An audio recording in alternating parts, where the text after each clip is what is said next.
refuses to class them as a terrorist organization. It's one of the great ironies of this case that the United States, despite it having been ruled that the original designation of as a terrorist organization was taken without due process, have not got round to reclassifying them.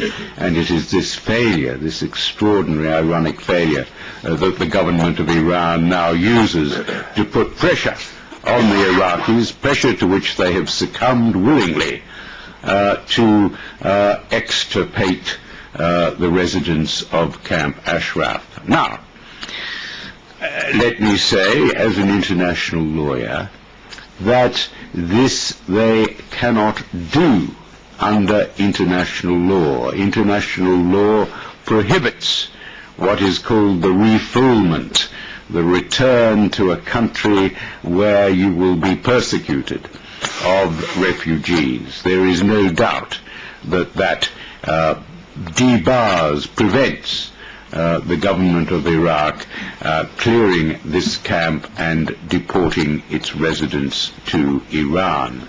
If that were ever done, those residents would be in danger of death, the kind of death that was meted out without trial, without decency, without mercy to the prisoners in 1988.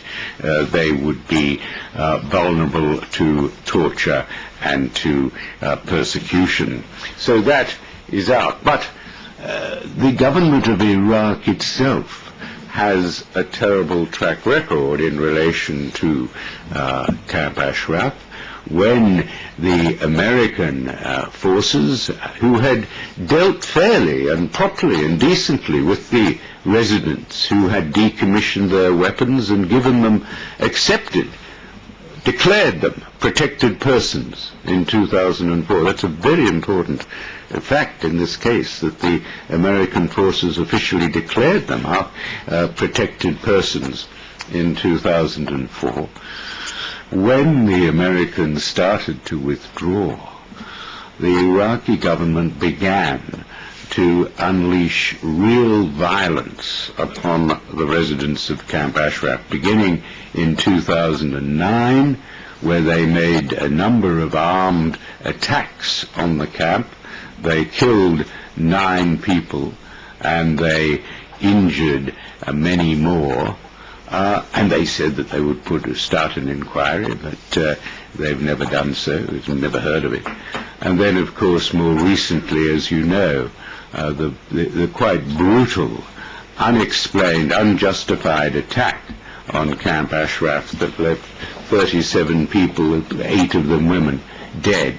That was a monstrous event, condemned around the world. Do you think al-Maliki has done anything to explain it? Do you think that the Iraqis have followed international law and conducted an inquiry? They say they are inquiring, but they're liars. Maliki is a liar, because he has disobeyed international law and is now killing, at the behest, one suspects, of the Iranians, people who have a protected status, who are, on any view, refugees. So that is really the situation in which we are in. We have refugees, 3,400 of them, in a country which is determined